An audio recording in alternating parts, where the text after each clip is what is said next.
해양 플랜트 분야 매출 증가 기대감에 신고가를 나타낸 종목이 있습니다. 바로 성광밴드인데요. 현재 조선주 강세 속에 신고가를 나타내고 있는 종목들 진입이 유효할까요? 오늘 김종훈의 신고 신저가에서 알아봅니다.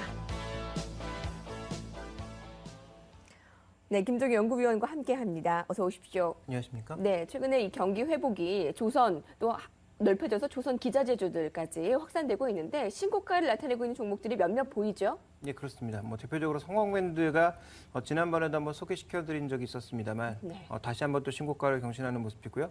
최근 들어서의 탄력은 현진소재나 용현비행 같은 종목군들까지 미치기 시작하면서 태광, 하이로코리아 등 전반적으로 피팅주들, 기자재 관련 종목군들까지 급등이 나타나고 있습니다. 조선 종목군들이 오늘은 소폭 조정을 보이는 종목도 있습니다만 전반적인 업황 개선이 나타나고 있는데 이들 종목의 신고가가 과연 어디까지 지속될지를 살펴보는 게 핵심인 것 같고요. 먼저 성광밴드가 왜 신고가를 나타냈느냐. 결국은 차별화된 실적 때문이었죠. 베스타스를 기준으로 해서 풍력 쪽의 움직임도 나쁘지 않았습니다만 최근에 저번에 소개시켜드렸던 대로 상대적으로 이제 이익 비중이 높은 금속 제품들, 카본 제품이 아니라 금속 제품들의 비중이 올라가면서 수익성 자체도 개선되는 모습이었고요.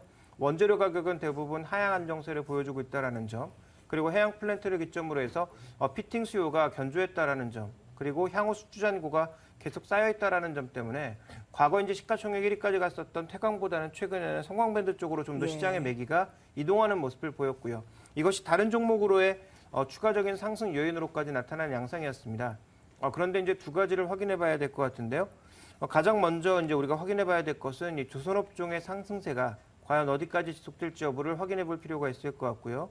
두 번째로는 여전히 이제 투자 전략 대응 관점에서 후발로 올라가고 있는 종목군들보다는 선두 종목에 좀 더 포커스를 맞춰야 되는 것이 핵심이기 때문에 현재 이 종목의 상승 요인은 충분하고 이것이 이제 주가에 반영되고 있다라고 보여집니다만 현재 파급되고 있는 그 일종의 이제 2등주, 3등주들 이런 종목군들로의 매매 동향은 전략이 기간에 따라서 좀 달라질 수밖에 없다라고 판단하고 있습니다. 그렇군요. 조선 대표주들로부터 이 기자재, 피팅 업체들까지 업종 상승이 확산되고 있는데요. 그 실적이 중요할 텐데 그 흐름의 중심에 성광밴드가 있습니다. 현재 주가 수준은 어느 정도일까요? 네. 지금 성장만 지속한다면 주가는 비싸지 않습니다. 올해 예상 실적 기준으로 해서 주가가 많이 올랐음에도 불구하고 예상 PER 수준은 11배 정도의 수준.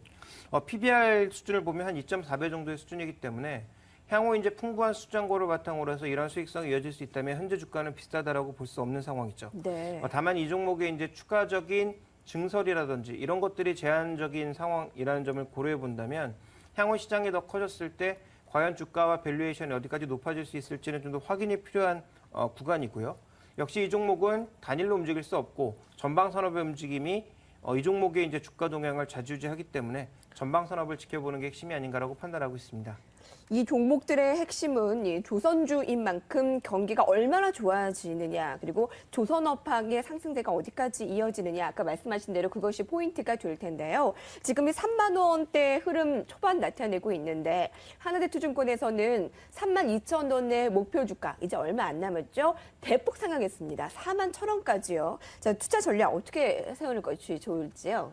네, 현재 구간에서 단기 매매를 하시는 분이라면 성광밴드가 분명히 선두 종목이고 펀더멘탈이 가장 좋다라고 볼 수 있겠습니다만 이 종목에 대한 매매보다는 후속 종목에 대한 매매가 단기 투자자에게는 더 유리할 수 있다. 왜냐하면 성광밴드 여기서 추가적으로 오른다고 하더라도 좀 속도가 느릴 수 있기 때문에 오히려 단기 트레이딩 관점에서는 개별 종목의 움직임이 좀 더 좋아질 수 있다라고 보고 있습니다. 그렇지만 장기적인 전략상에서는 조선업황의 시황이 나빠지지 않는다면 또 해양 구조물의 전반적인 수요가 확대되는 모습을 보인다면 여전히 성광밴드의 중심을 가지고 보시는 게 좋을 것 같고요.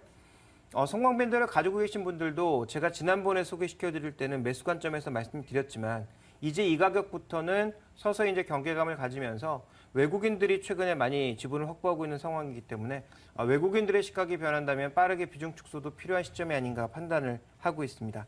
결국은 조선업종의 주가와 함께 외국인 매매 동향의 핵심인 만큼 현재 구간에서는 추가 매수하거나 신규 매수를 하기보다는 가지고 있는 물량을 어느 시점에서 조절해야 될 것인지, 그래서 거래량 신호라든지 아니면 우리가 흔히 얘기하는 고점 신호 이런 것들이 관측이 된다거나 아니면 전방 산업의 종목군들이 크게 꺾이거나 외국인들의 시각이 바뀔 때는 이제는 서서히 좀 줄이는 방향 쪽으로 고민을 해봐야 되지 않을까. 그래서 추가 상승 여력은 남아있다라고 보여지지만 현재 구간에서의 신규 매수는 적절하지 않을 것 같습니다. 주요한 키를 역시 이 종목도 외국인들이 가지고 있네요. 외국인들이 비중이 많은가 보죠. 최근 들어서 이제 외국인들의 매수 속에서 주가도 반등을 하고 있는 양상이거든요. 네. 그리고 조선주에 대한 매수도 외국인들이 확대되고 있는 국면이어서 수급적으로만 본다면 기관보다는 외국인 쪽에 포커스를 맞춰보시는 게 좋을 것 같습니다. 그러면 외국인들이 방향을 약간 다르게 잡는다거나 차익 실현을 한다면 개인 투자자들도 좀 그때 빠르게 대처하는 것이 필요하겠습니다. 예, 그렇습니다. 성광밴드였습니다. 최선의 조선업황, 조선피팅, 기자재주들까지 확산되고 있는 가운데 신고가 종목으로 알아봤습니다. 김종희 연구위원이었습니다. 고맙습니다.